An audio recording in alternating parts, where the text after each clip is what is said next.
Dan satu pick terakhir dari RRQ mampukah mengubah semua game plan yang sudah dirancang oleh Geekfam sendiri. Langsung saja kita saksikan bersama Papulung Jessica Lim Kocho.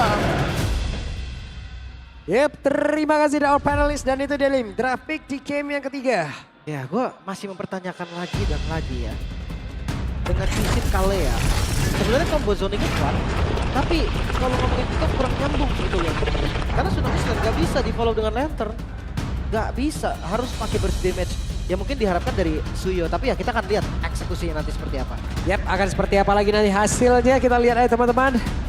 Satu sama hal mengejutkan telah terjadi tadi di game yang kedua. Namun di game yang ketiga apapun itu bisa terjadi. Entah 2-1 untuk Kick terlebih dahulu ataupun 2-1 untuk RRQ. Jadi langsung saja kita berangkat menuju ke game yang ketiga. Langsung saja. Tapi kalau ngelihat dari zoning awal ya seperti yang gue bilang tadi, pasti dari Kalea dan juga Sinar Lantern dari Jusin ini mematikan banget. Ini bikin dia susah banget untuk ditabrak.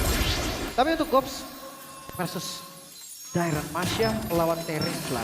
Kayaknya dari laning Teresla tetap akan lebih enak deh dari power clear-nya.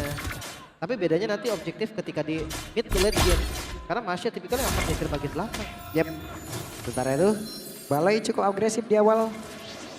Sudah mulai ngezoning jauh masuk dalam area pertahanan dari RRQ. Lihat di bagian bawah zoningnya dipegang kan. Dari Gops dengan emblem dasar fighter.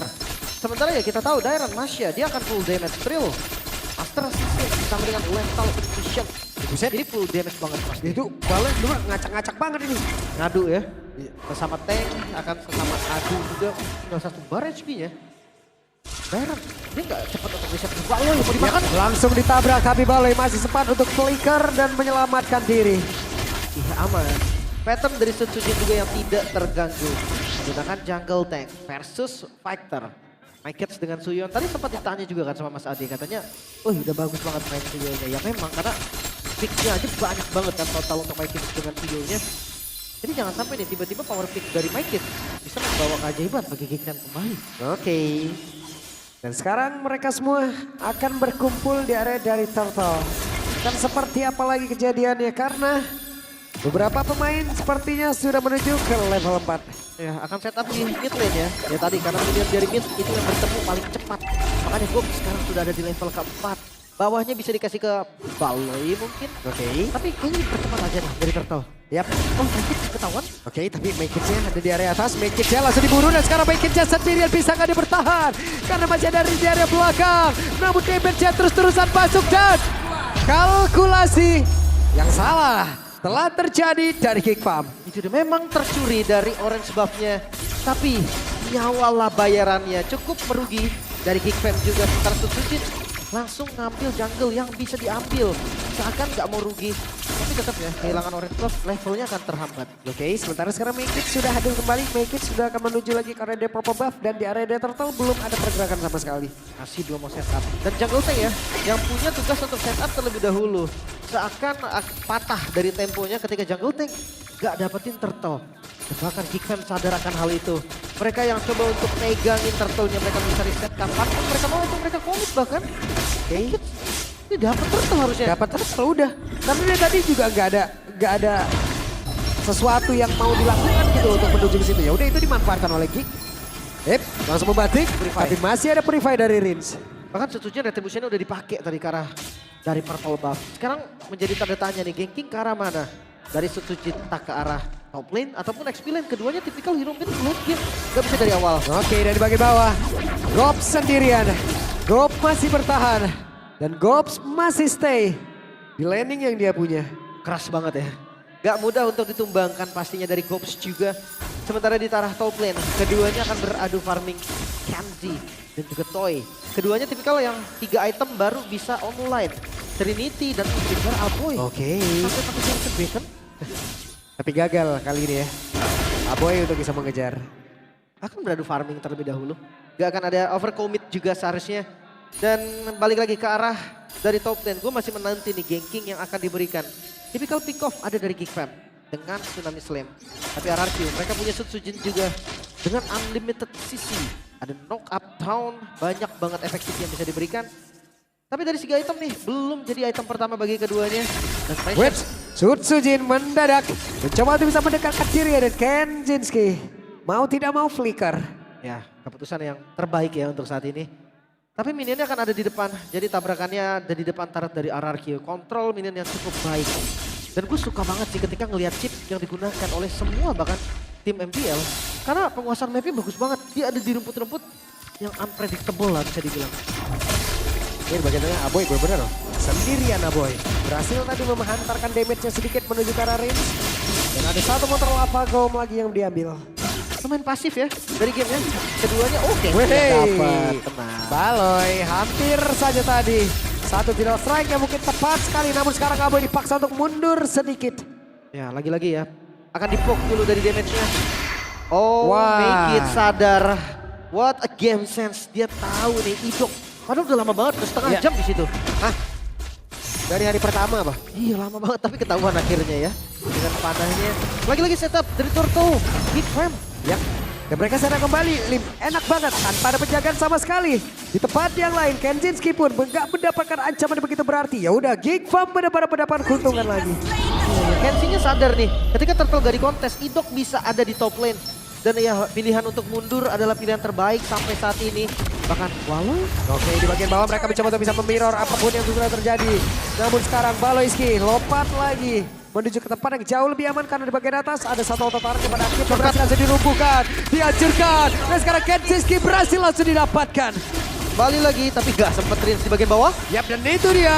Ada satu lagi Tsunami Slam langsung keluarkan. Tapi Tyran dengan satu pasif yang dia miliki masih selamat. Dan ada flicker juga tadi yang terbuka. Mid ada pressure yang dibelikan juga oleh Geek Farm. Bawahnya akan ditukar tapi perhatikan di top lane.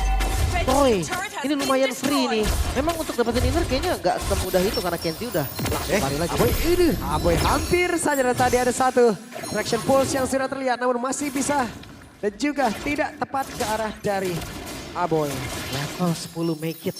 Ini hero pegangannya ya. Jangan lupa nih dari farming yang lancar. Turtle 2 turtle berarti totalnya udah didapatkan juga oleh Geek Fam. Experience-nya akan unggul. Walaupun dari segi gold 1200 ya. Ini gold yang minim lah dari Geek juga. Dan Aboy cukup berani menjadi orang terdepan. Aboy langsung ditabrak. Tapi depan berbeda langsung saja Baloyski hadir. Namun sekarang zaman Paul sudah terlihat di dalam area tersebut. Tapi tidak ada follow up damage lagi untuk Baloyski hadir bagian depan. Akankah mereka semua berhasil mendapatkan sebuah keuntungan. Dan dapat dadak. Ada Gops mulai join ke dalam area tersebut. Satu poin kill berhasil diambil. Dan Riz menjadi korban lanjutan. Tapi dilompatin dan selesai. 4 player lejap seketika. Dihancurkan Geek Fam. Sekali rotasi yang mereka coba lakukan. 4 member bayarannya tapi the best thing yang bisa dilakukan oleh Dairen. Sekarang Dairen masih belum punya damage. Dapetin mid turret itu udah menjadi keuntungan maksimal yang bisa dilakukan Dairen barusan. Karena ya mau gak mau Idok belum sempat buka shortcut ternyata tadi. Yap, tapi bagus banget follow up yang sangat cepat dilakukan oleh pemain dari Geek Farm. Mereka berkumpul, ada portal yang memang tadi terekspos, mereka masuk juga semua yang situ, mereka hadir juga ke situ. Ya inilah yang terjadi, mereka mendapatkan turtle kembali, keuntungan mereka ambil lagi. Cuan. Frank Turtle, Geek Fam. Udah 3 game ini Geek Fam selalu mendominasi early-nya. Gue pikir dengan jungle tank tadi kan yang dipakai Sutsujin sekarang. Mungkin bisa untuk membalikan keadaan, ternyata enggak. Ternyata tetap Geek Farm yang pegang kendali. Yap, Gops. Oke, Gops. Keras banget. Gops keras banget. Mungkin ini nggak bisa di instan juga. Mungkin butuh toy ya kalau memang mau makan ke arah Gops. Pertukaran inner turret. Ya bagian bawah dikejar tapi lihat Idok. Tapi di dalamnya coba kita lihat. Mereka semua boleh berkumpul. Baloyski terjebak. Siapa yang menjadi korbannya? Berhasil tadi kembali ke arah satu player dan coba lihat ini belum ada satu wall damage. Tapi Idok yang akan gak bisa selamat dan juga menuju ke arah rekannya. Tidak. Double kill didapatkan Kenjinski di tempat yang lain. Kenjinski kali ini menunjukkan bagaimana damage yang bisa dia hantarkan. Traction pulse dan Dairen dia masuk. Dairen berhasil menggaruk dan selesai pula Kenjinski. Tapi sekarang mereka mencoba untuk bisa mendapatkan keuntungan kembali Purple Bufflim. Itu dia damage yang sakit sekali dari Masya. Gak heran juga ya ketika ada X9 damage, Masya lah jawabannya. Satu buah Thunderclap dengan basic attack yang diperkuat tadi. Langsung setengah HP loh, itu Harith. Tidak ada zaman force juga tadi, jadi ya memang gak bisa kemana-mana lagi. Gak bisa ngapa-ngapain lagi. Sementara kalau dari keseluruhan Geek Fam 2000 hampir 3000 gold keunggulan. Cuma jujur kalau ngelihat dari potensi RRQ, kita ingat dari game kedua 8000 gold keunggulan dari Geek Fam. Satu momentum aja yang dibutuhkan, RRQ bisa balikin keadaan. Dan sekarang Blast of Despair udah jadi untuk Dairen. Ini Kenzie harus hati-hati banget loh. Ya, karena bisa dipastikan ya, Masya akan cuek sama apapun di sekitarnya kecuali targetnya. Benar. Kalau targetnya Kenzie, ya udah Kenzie aja udah. Satu-satunya selamatin Winter tapi Baloy. Yap, itu dia. Mereka mencoba untuk bisa mendapatkan lagi ke arah dari Dairen jadi batik bola damage masuk bisa. Bola damage masuk pisahkan dari bertahan tapi flicker ke depan jauh lebih aman dan tidak untuk waktu yang lama mereka berhasil mendapatkan objektifnya. Mission complete. Ya Dairen yang tumbang. Sementara lihat di bagian lain masih ada split push, penguasaan map yang akan diungguli oleh RRQ juga. Level 11 berbanding level 14 My Kids. Dia selalu ada di posisi unggul level. Menurut gue ini bukan Suyo effect lagi, tapi memang power peak effect. Makanya patternnya benar-benar lancar dan gak terganggu. Perfect Turtle lagi-lagi kan. Ya. Dan mungkin efek objektif karena Lord udah dicetak. Dan mereka mempercepat lagi. Caranya dari Lordnya, walaupun mereka tahu ya Chip bisa datang kapanpun dan juga memanggil seluruh rekannya. Dan itu dia, Idok masuk lewat belakang. Idok membuka portalnya. Tapi sekarang Kenzie berhasil sudah juga tidak bola damage dibanding tadi karena satu play. Tapi Susun masih terlalu tebal banget sekarang. Kopnya langsung aja berhasil dirumpuhkan. Mekits yang masih mencoba menghasilkan damage dan Dairen pun gagal untuk mempertahankan diri. 2-1 sejauh ini dan Mekits masih ingin lebih. Mekits masih ingin maju dan juga mendapatkan ke arah Lord tersebut. Masih menang level dan satu panah yang sakit banget. Sakit Ini banget Lord panah. bakal dipaksa loh. 4 level perbedaannya. Itu dia, Lord tetap ditarik oleh Mekits. Idok melihat dari kejauhan, Aboy tertangkap dan Aboy masih bisa flicker bahkan Crimson Maker tadi udah dan hey, tidak untuk waktu yang lama. Aboy langsung lejap, traction pull dan Mekitsnya pun sekarang berhasil dilejapkan. Lagi-lagi celah yang bisa dimanfaatkan RRQ. Satu momentum tercipta kembali. Geek, mereka kehilangan apapun. Semua yang sudah mereka usahakan dari early game sampai di menit 11. Gold mulai ditarik. Dan masih ada banyak pertanyaan nih. Gimana caranya Kenzie bisa selamat dari Dairen? Yap, itu dia Kenzie. Sudah terlihat ya, Kenzie sudah di target lock. Pasti Kenzie. Atau mungkin kalau ada opsi lain ya ke arah Aboy. Bahkan jangan-jangan Make It nanti. Ya siapapun yang tipis itu bisa dimakan. Tidak ada item defense untuk Make It. Blade of Despair untuk item selanjutnya. Bahkan kalau ngomongin soal Chusin, ini belum jadi Call of Destiny, bisa ditarget juga. Yap, itu dia Traction Pulse sudah dikeluarkan kembali. Sementara itu Baleski menjadi orang terdepan. Akankah membanting karena satu play depan dari saya tapi masih jangkut tadi karena tembok. Menjadi sebuah kerugian untuk mereka. Big Pop masih mencoba untuk bertahan. Loh top lane-nya ini bakal dilepaskan. Masih ada Holy Defense? No, tidak ada Holy Defense ternyata. Yap, tidak ada Holy Defense. Idok bisa saja masuk area dalam dan juga membagi rekan-rekannya. Mereka sudah akan masuk lewat atas kan? Tidak ternyata Lim. Masih aman, tapi sisa satu hit lagi sih. Ya. Dari base turret-nya. Harus dijaga habis-habisan Traction Pulse. Jadi Traction Pulse dikeluarkan kembali. Gak boleh di-commit. Masih bisa bertahan, bahkan Geek Fam. Mereka tidak kehilangan satu base turret pun.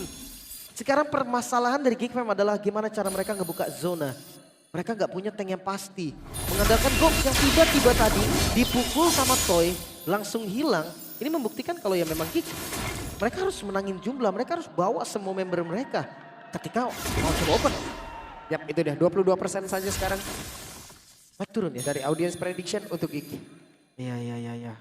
Tapi balik lagi ini hanya prediksi saja, Geek Fam. Mereka masih punya chance yang sama. Langsung kabur Traction Pulse. Pok damage aja sih. Ini Make It sudah level 15, Gox masih 12 dan ya Gox akan menjadi orang terdepan ya untuk menjadi badan. Kita lihat sanggupkah dia sambil memberikan coveran terhadap rekan-rekannya penalty zone-nya. Itu kita tunggu. Hati-hati dengan Idok nih. Shortcut dari Idok. Ini bakal jadi jawaban untuk RRQ. Selalu akan ada di posisi-posisi yang mungkin gak di-expect. Bukan cuma dari ganking cepatnya. Tapi Farland ini bisa dikontrol. Siapapun bisa pegang. Nah tadi gue pikir oke, hanya Dairen aja nih yang bakal kontrol dari Farlandnya. Ternyata enggak. Toy pun bisa. Karena nanti tinggal hadir dengan shortcut. Sekarang level sama, Sutsujin, My Kids. Akan sama-sama di level 15 untuk Lord selanjutnya. Power retribution mereka sama. Pertanyaannya tadi, pick off dari Baloy ini gak bisa berjalan dengan mulus. Tidak ada burst damage yang pasti. Yap, itu dia. Masih dalam area defensifnya sendiri. Geek benar-benar terkurung untuk sekarang. Dan RRQ mulai menginvasi sedikit demi sedikit. Itu dia, si Halbert ya. Jawaban yang bagus banget untuk Dairen. Bukan dari attack speednya, tapi shield. Oh, Idok datang. Yap, itu dia. Mereka mencoba untuk bisa mendapatkan Idok dan Idok sempat kau untuk bisa membangkitkan dan Idok untuk kali ini masih bisa selamat dengan banyak kabur ke tempat yang jauh lebih aman dan 2 player dari Kick lenyap seketika. Satu buah setup yang gagal. Bahkan Idoknya masih selamat dengan 1 tetes darah terakhir. So Lord ini akan di setup. Vision coba dibuka dulu oleh Susujin dan tidak ada siapapun di sana. Free, ini gak ada gangguan sama sekali. RRQ lagi-lagi memegang kendali. Oke. RRQ memegang kendali, RRQ memegang keuntungan yang besar. Mereka punya Lord mereka. Bisa saja menutup game ini. Ya, kita lihat dari replay ini sebenarnya fan yang sudah dipredik. Baloy, Aboy, dan Kenzie sudah ada di sana. Tapi ini penyakit mungkin hampir, gak semua tapi hampir. Dari tim Indonesia yang selalu menggunakan Kalea tanpa follow up damage yang pasti. Akhirnya ya waktu yang dibeli cukup. Bahkan shortcutnya terbuka dan keadaan berbalik. Oke. Dan itu Mekic mencoba untuk maju sedikit. Gagal. Oh, berhasil sepertinya. Gak masalah sih. Tapi mampukah Kick Fam untuk bertahan kali ini dengan gempuran dari RRQ? Oke, dan The Gops hilangkan supaya SP masuk ke dalam tubuhnya. Hei, Mekic mundur sedikit. Gopsnya langsung lenyap. Menyisakan buffline saja Bang untuk sekarang balas dia pun langsung menggila dengan sangat cepat. RRQ, mereka punya keuntungan yang sangat besar. Mereka berlima, mereka punya Lord. Mereka jadi tinggal berdabrak masuk ke dalam area pertahanan dimiliki oleh Kick Fam dan itu dia menjadi kebandekan jatah untuk RRQ. Membalikan keadaan RRQ tertinggal di game pertama, namun mereka unggul di game yang ketiga. Kick Fam, kesalahan fatal yang sama, selalu memberikan celah yang bisa dimanfaatkan oleh RRQ. Dan ya, reset harus dilakukan kembali Kick Fam. Best of 7, bukan hanya strategi, durability juga mereka harus bisa ungguli. Yap. Wow, ini dia. Satu buah draft yang sangat baik juga ya, di mana tadi Tyrant